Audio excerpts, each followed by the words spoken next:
மயிலாடுதுறை மாவட்டம் குத்தாலம் தாலுகா பாலையூர் காவல் சரகத்துக்கு உட்பட்ட பழைய கூடலூர் வடக்கு காலனி தெருவில் ஆசை தம்பி என்பவர் வசித்து வருகிறார்.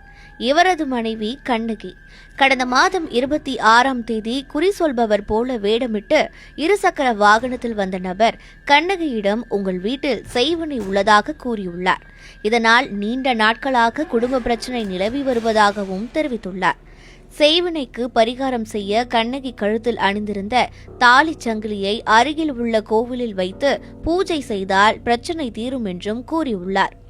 இதனை நம்பிய கண்ணகி தனது கழுத்தில் அணிந்திருந்த 5 சவரன் தாலிச்சங்கிலி மற்றும் 1 கிராம் தங்க மோதிரத்தை அவரிடம் கொடுத்துள்ளார்.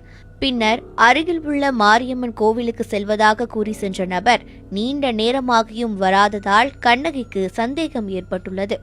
பின்னர் அங்கு சென்று பார்த்தபோது அந்த நபர் நகையுடன் தலைமறைவானது தெரியவந்தது.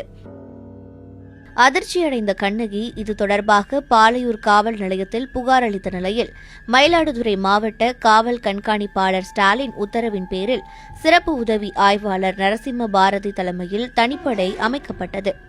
போலீசார் நடத்திய விசாரணையில் மாயமான நபர் சேலம் மாவட்டம் குளத்தூர் பகுதியைச் சேர்ந்த சுதாகர் என்பது தெரியவந்தது.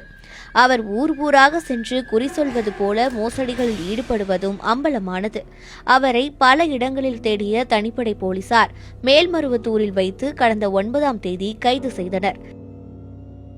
சுதாகரிடமிருந்து திருடு போன நகைகளை மீட்ட காவல்துறையினர் அவரது இருசக்கர வாகனத்தையும் பறிமுதல் செய்தனர். வேறு எங்கெல்லாம் இதுபோன்ற மோசடியில் ஈடுபட்டார் என்பது குறித்து போலீசார் அவரிடம் விசாரணை மேற்கொண்டு வருகின்றனர்.